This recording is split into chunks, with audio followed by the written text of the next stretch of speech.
Paulo escreveu 13 cartas do Novo Testamento, Romanos, 1ª e 2ª Coríntios, Gálatas, Efésios, Filipenses, Colossenses, 1ª e 2ª Tessalonicenses, 1ª e 2ª Timóteo, Tito e Filemão.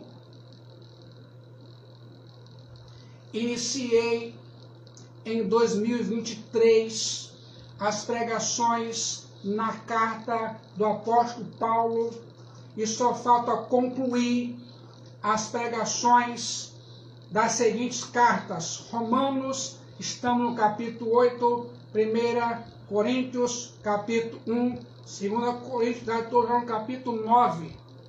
Estamos indo muito bem em Cristo Jesus. Somos uma igreja para se conectar, vivendo as Escrituras Sagradas, a palavra terapêutica de Deus, com maturidade cristã, consciência cristã, incessante. Tudo isso para você experimentar profundas transformações com a ajuda do Espírito Santo em sua vida, em nossas vidas.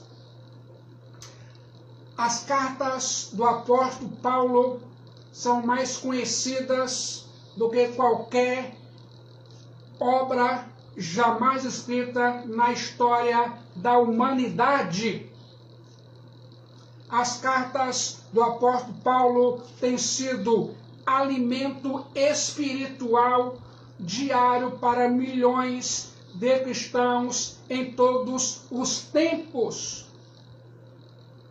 Essas cartas do apóstolo Paulo são luzeiros que brilham. Essas cartas do apóstolo Paulo são pão que alimenta. São algo que descedenta. Essas cartas do apóstolo Paulo são verdades inspiradas pelo Espírito Santo,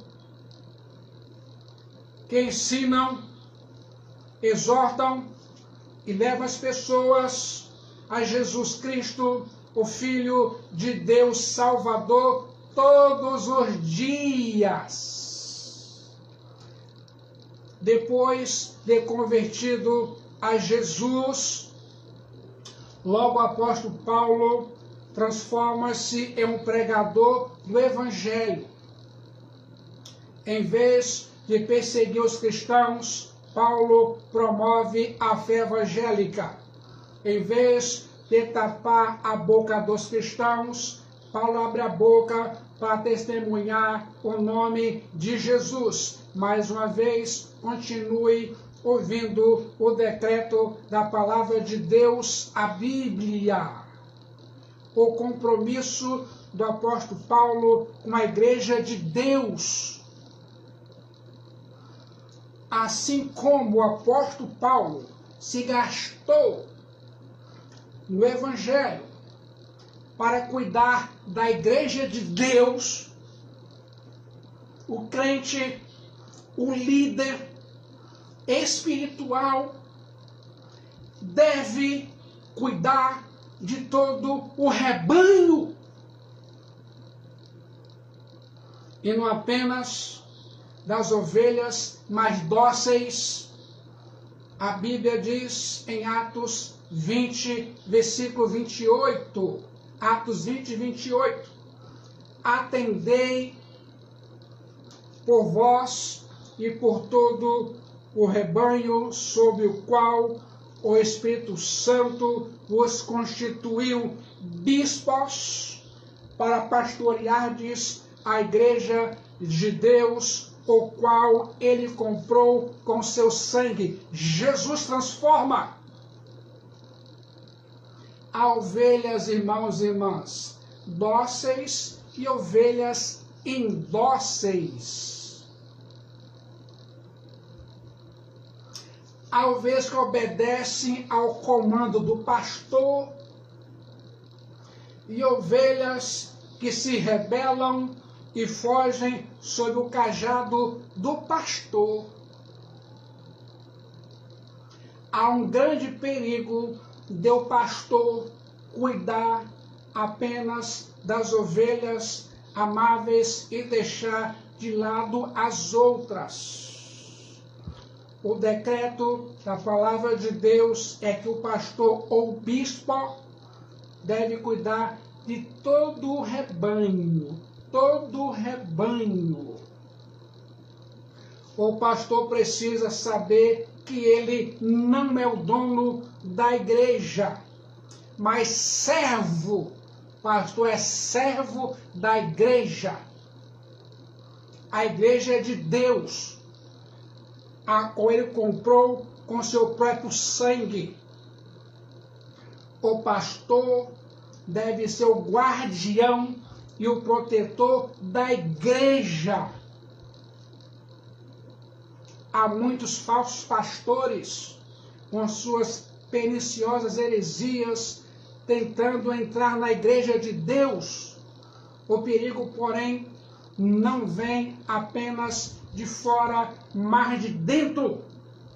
Aqueles que se levantam no meio da igreja declarando coisas perniciosas e arrastando após si ovelhas. Há falsos pastores enrustidos que buscam uma ocasião para se manifestar e provocar um estrago, uma divisão na igreja de Deus. E o apóstolo Paulo diz que as divisões na igreja de Deus são absurdas e crentes insensatos, dementes, carnais e infantis. Abram suas Bíblias. 1 Coríntios, capítulo 3, versículo 1 a 3. Eu, porém, irmãos, não vos pude falar como a espirituais, pneumáticos, e sim como a carnais, como a crianças em Cristo, porque ainda sois carnais. Anote o versículo 3, 1 Coríntios 3. Porquanto, havendo entre vós ciúmes e contendas, não é assim que sois carnais e andais segundo o homem.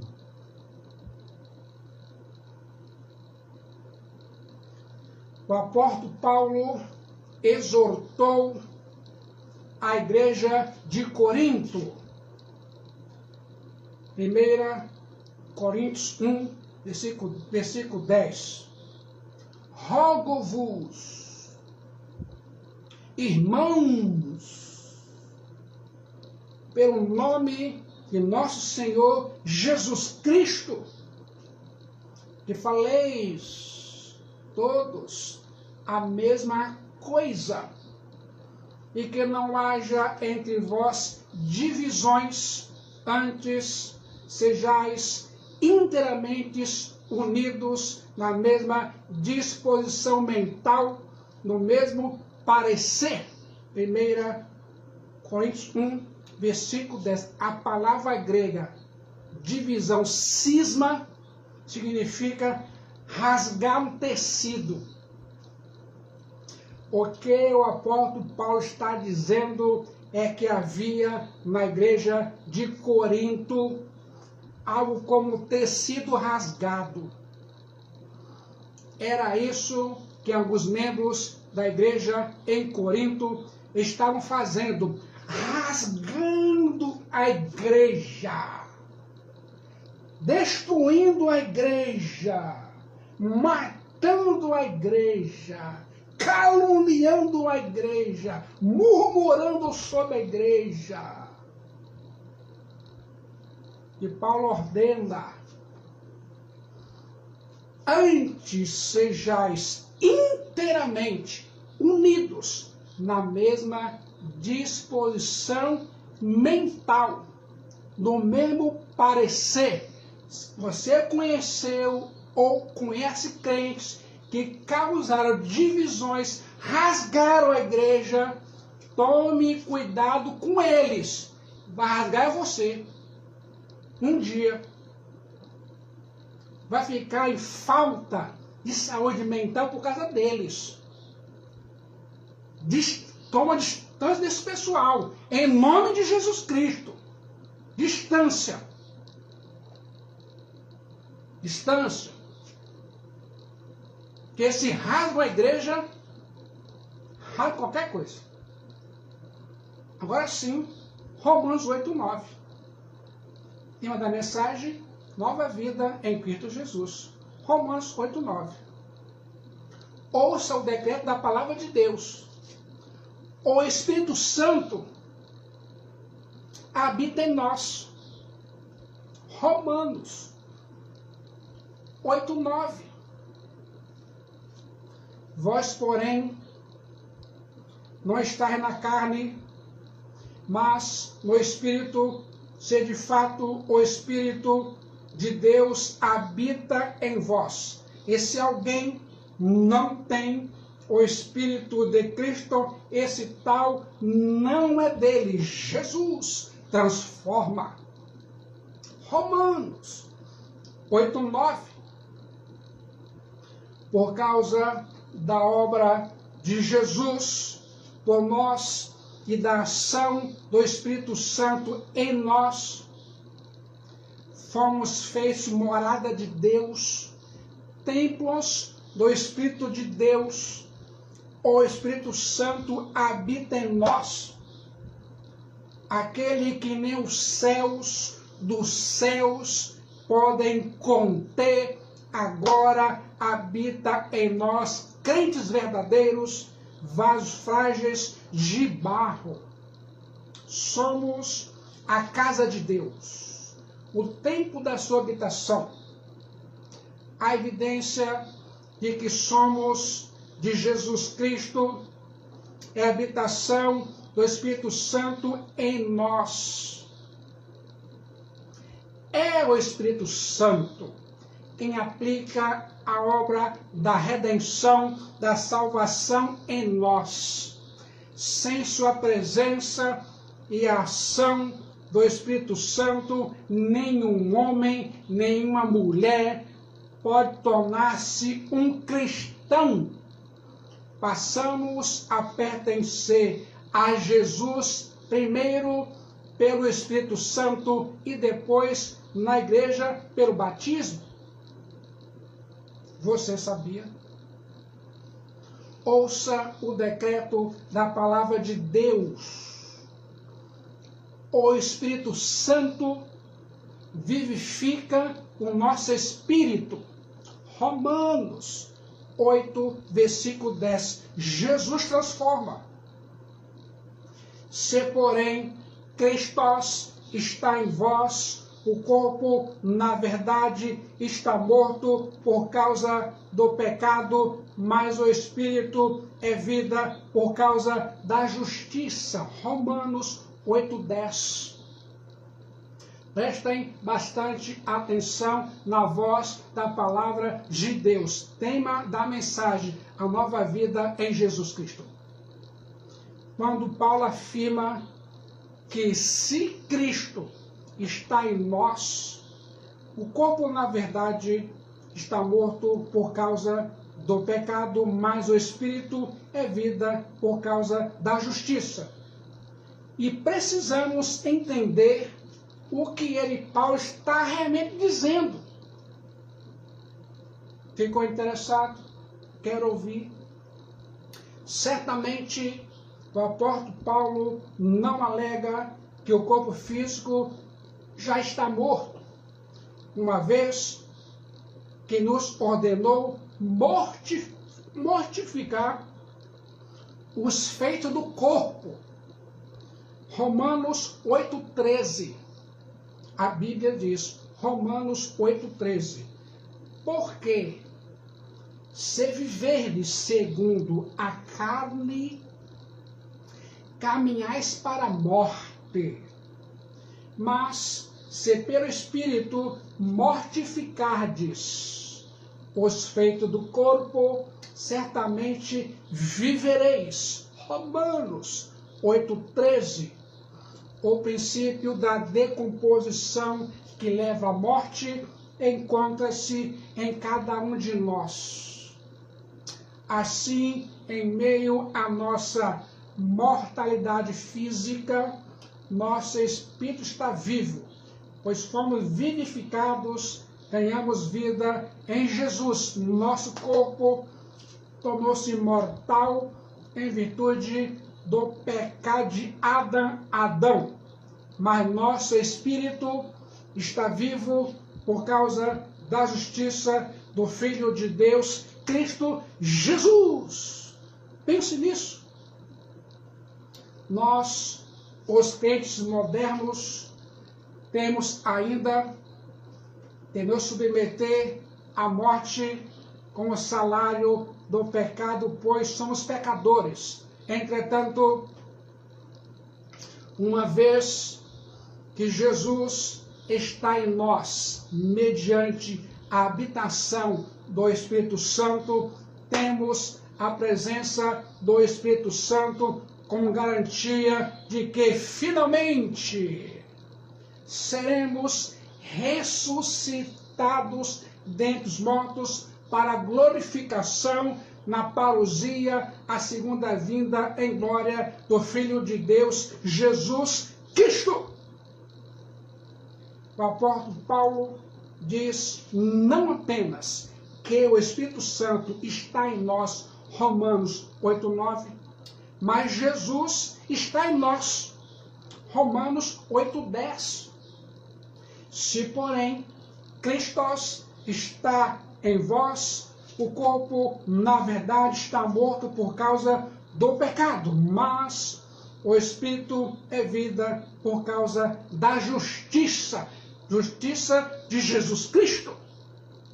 Nosso Espírito, irmãos e irmãs, é vivificado por nascermos de novo, do alto, do Espírito de Deus, a cidade do Deus vivo, a Jerusalém celestial, é a nossa pátria, é o nosso destino, nossa origem, e não é o inferno.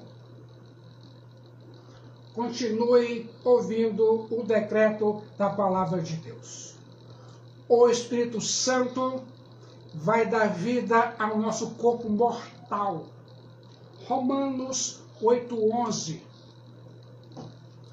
Se habita em vós o Espírito daquele que ressuscitou a Jesus dentre os mortos, esse mesmo que ressuscitou a Cristo e Jesus dentre os mortos, vivificará também o vosso corpo mortal por meio do seu Espírito que em vós habita. Romanos 8,11.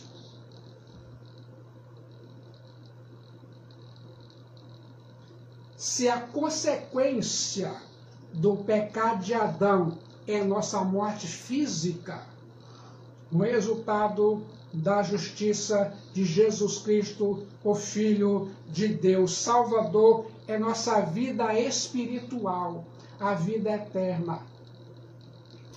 O Espírito Santo é a primícia e a garantia da nossa ressurreição para a glorificação. A morte não é o fim da linha para os cristãos verdadeiros. E a morte não tem a última palavra. Cristo é o alfa e o ômega, o princípio e o fim. Não caminhamos para um ocaso sombrio. Receberemos para a glória de Deus um corpo incorruptível, imortal, poderoso, glorioso, espiritual e celestial, um corpo semelhante ao corpo da glória do Filho de Deus, Jesus Cristo. E a Bíblia diz, irmãos e irmãs, nosso corpo glorificado vai brilhar como o sol no seu fulgor. Que coisa fantástica é sermos cristãos verdadeiros em Cristo Jesus. Ouça o decreto da palavra de Deus. O Espírito Santo é o nosso credor, somos seus devedores. Romanos 8,12. Assim, pois, irmãos, somos devedores, não à carne, como ser constrangidos a viver segundo a carne. Romanos 8,12. Preste atenção. Eu e você, nós não temos nenhuma dívida com a carne.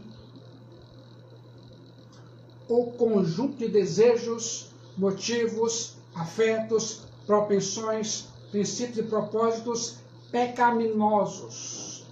Não precisamos fazer a vontade da carne, somos constrangidos a viver segundo seus ditames.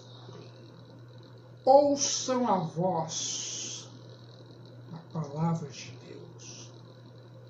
Somos devedores ao Espírito Santo.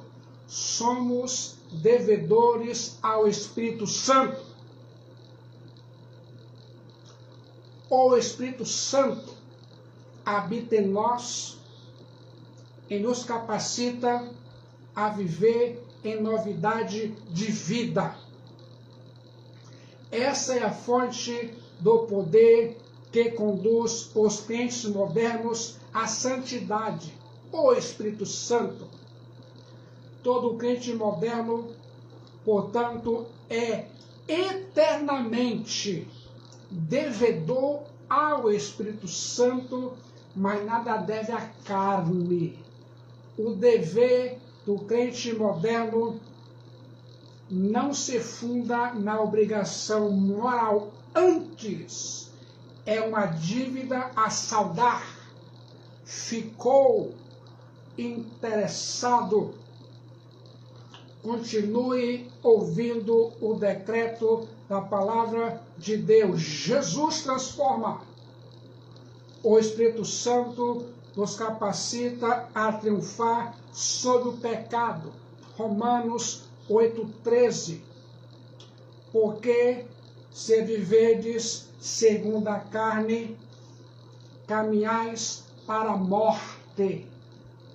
Mas se pelo Espírito mortificardes os feitos do corpo, certamente vivereis. Romanos 8,13. Prestem bastante atenção.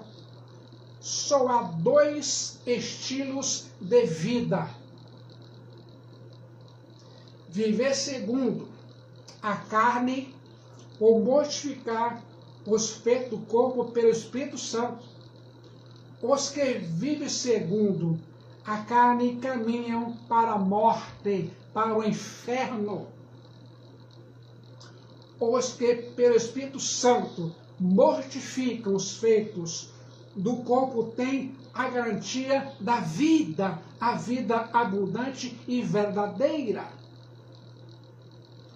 Os que pelo Espírito Santo mortificam os feitos do corpo têm a garantia da vida. Há aqui um paradoxo. Os que vivem, morrem, e os que morrem, vivem. Os que vivem na carne morrem. Os que morrem para o pecado vivem. Existe um tipo de vida que leva à morte. E é um tipo de morte que conduz à vida. Quer saber? Ficou interessado? Uma pergunta poderosa precisa ser aqui encarada. Quer saber o que é mortificação? Jesus transforma. Certamente não é masoquismo alegrar-se do sofrimento auto-infligido, nem ascetismo, rejeitar e negar as necessidades naturais do corpo, mortificar os feitos do corpo é reconhecer o mal como mal e repudiá-lo veemente. Mortificar os feitos do corpo é crucificar a carne com suas paixões e desejos. A Bíblia diz em Gálatas 5:24, e os que são de Cristo Jesus crucificaram a carne com suas paixões e concupiscências. Gálatas 5:24. Jesus transforma. Se alguém perguntar para você como a mortificação acontece, irmão ou irmã, a resposta do apóstolo Paulo é clara e incisiva. O Espírito Santo, e só ele, o Espírito Santo, pode capacitar-nos a mortificar os feitos do corpo. Você tem intimidade com o Espírito Santo? Embora sejamos completamente passivos na justificação e na regeneração, somos participativos na santificação. Embora o poder para o agir e efetuar emane do próprio Espírito Santo, somos convocados a mortificar os feitos do corpo. Jesus ilustrou maravilhosamente essa mortificação. Abram suas Bíblias em Mateus 5, 29 e 30. Mateus 5, 29 e 30. Se o teu olho direito te faz tropeçar, arranca-o e lança-o de ti, pois te convém que se perca um dos teus membros e não seja todo o teu corpo lançado no inferno. E se a sua mão direita te faz tropeçar, corta-a, lança-a de ti, pois te convém que se perca um dos teus membros e não vá todo o teu corpo para o inferno. Mateus 5, 29 e 30. Preste atenção aqui nessa explicação. Você precisa ser inflexível em sua decisão. Não olhar, não tocar, não ir controlando assim a própria aproximação do mal, da carne. Ouça o decreto da palavra de Deus. O Espírito Santo nos orienta como filhos de Deus. Romanos 8,14. Pois todos os que são guiados pelo Espírito de Deus são filhos de quem? De Deus. A primeira verdade teológica é que a paternidade de Deus não é universal. Nem todos os seres humanos são filhos de Deus, uma vez que só aqueles guiados pelo Espírito Santo são filhos de Deus. A segunda verdade teológica é que a paternidade de Deus é real e experimental, uma vez que podemos ter garantia de que somos guiados pelo Espírito de Deus, verdadeiramente somos filhos de Deus. O Espírito Santo não apenas habita em nós, nos capacita a triunfar sobre o pecado, mas nos toma pela mão, nos guia, dirige, impele pelo caminho da obediência espiritual. O Espírito Santo nos constrange, nos compele a viver como filhos de Deus. E o espírito do diabo constrange a viver como filho do diabo. Assim, não apenas nos tornamos membros da família de Deus, mas agimos como tal. Não apenas somos adotados como filhos de Deus, somos orientados a viver como filhos de Deus. Isso não significa que o Espírito Santo coage, intimida ou violenta, tirando de nós nossa liberdade de escolha. O que o Espírito Santo faz é nos iluminar, nos persuadir com a sua doçura e poder. O Espírito Santo não nos aponta o caminho que devemos seguir como vendedor de mapas. O Espírito Santo nos toma pela mão e nos guia como um beduíno no deserto que caminha com os viajantes pelos montes alcantilados e pelos vales profundos, conduzindo-nos ao destino desejado. Você essa semana foi guiado ou guiada pelo Espírito Santo? Vocês ouviram aí o testemunho do Cássio de Lídia, aí em Pirapora, Minas Gerais. Ouça o decreto da palavra de Deus. O Espírito Santo nos dá garantia da adoção. Romanos, capítulo 8, versículo 15. Jesus transforma. Porque não recebestes o espírito de escravidão para viverdes outra vez atemorizados, mas recebestes o espírito de adoção, baseados no qual chamamos Abba Pai, Abba Pater. Romanos 8,15. Prestem bastante atenção. Não precisamos viver inseguros e atormentados pelo medo, pois não recebemos o espírito de escravidão, mas de adoção, no qual chamamos Abba Pater. A palavra grega adoção, riotésia, indica uma nova relação familiar com todos os direitos, privilégios e responsabilidades. O termo adoção, riotésia, significa ser aceito na família como filho adulto. Deus escolheu nos amar, nos adotar e nos redimir. Pertencemos agora à família espiritual de Deus. Temos intimidade com Deus. Isso o Cássio hoje falou. Tem intimidade com Deus. Você sabia?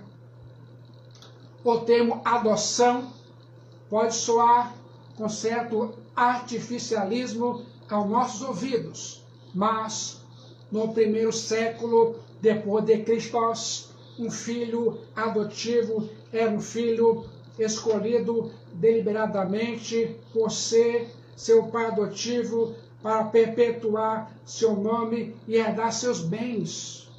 Sua condição não era nem um pouco inferior à de um filho segundo as leis comuns da natureza, e bem podia desfrutar da afeição paterna o mais completamente e reproduzir o mais dignamente a personalidade do pai.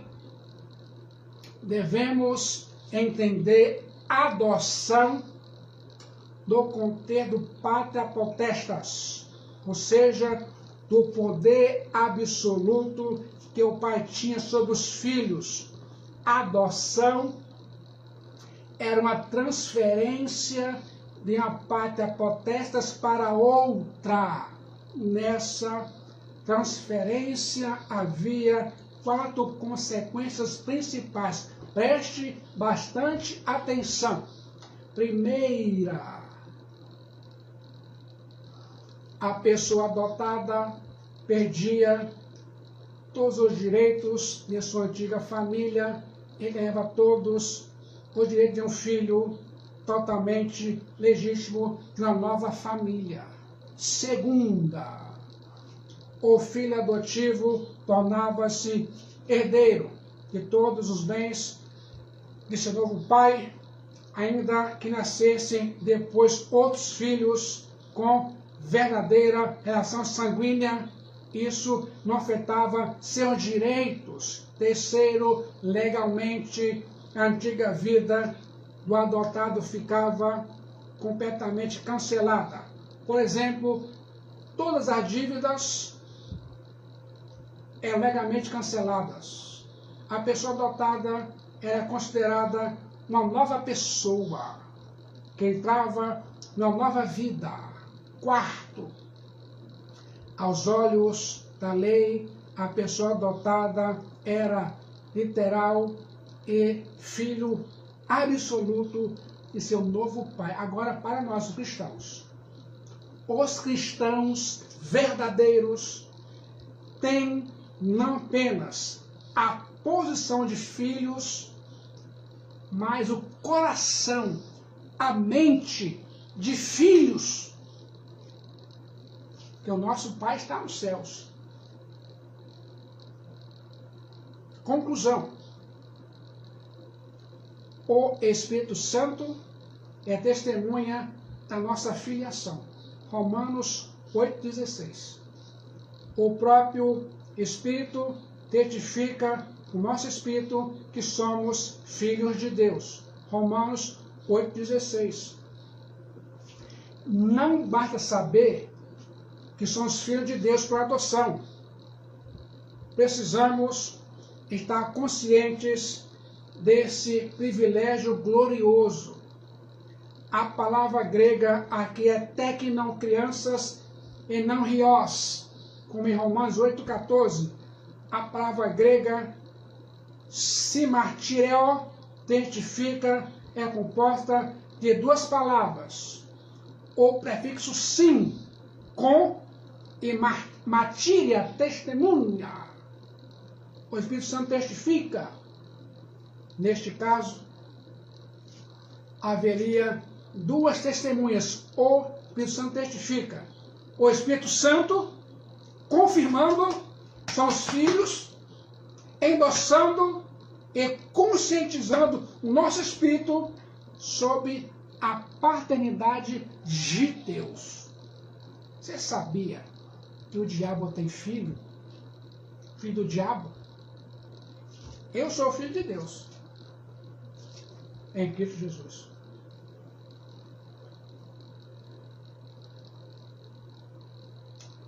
Essa palavra grega, simatírio, testifica, ainda era usada nos papiros, em que a assinatura de cada testemunha era acompanhada das palavras testemunho com e selo com. A cerimônia de adoção se efetuava na presença de 7 testemunhas. 7 testemunhas. Agora, suponhamos que morresse o pai adotivo e logo acontecesse alguma disputa quanto ao direito de herança dos filhos, do filho adotivo. Uma ou mais das 7 testemunhas originais se adiantavam e juravam que a adoção era genuína e verdadeira. Assim, estava garantido o direito do adotado que recebia sua herança. E o apóstolo Paulo diz que o próprio Espírito Santo é a testemunha de nossa adoção na família de Deus. Oh, glória a Deus! Os crentes modernos não precisam viverem cabisbaixos e envergonhados. Somos agora filhos de Deus, membros da família espiritual de Deus. Isso não é sugestão humana, mas testemunho fiel do Espírito Santo. Ouça o decreto da palavra de Deus. O Espírito Santo é o penhor da nossa herança gloriosa. Romanos 8,17. Ora, se somos filhos, somos também herdeiros, herdeiros de Deus e co-herdeiros com Cristo. Se com ele sofremos, também com ele seremos glorificados. Embora sejamos herdeiros de todas as coisas que pertencem a nossos pais biológicos, a nossa mais gloriosa herança é o próprio Deus. Enquanto os crentes modernos não tomarem posse definitiva dessa herança inacessível, que não murcha e gloriosa, cruzam vales escuros, desertos esbraseados e caminhos juncados de espinhos. O sofrimento com Jesus sempre há de preceder a glorificação com Jesus. O sofrimento é o caminho para a glorificação. Primeiro o sofrimento, depois a glorificação. Essa foi a ordem designada pelo próprio Jesus Cristo.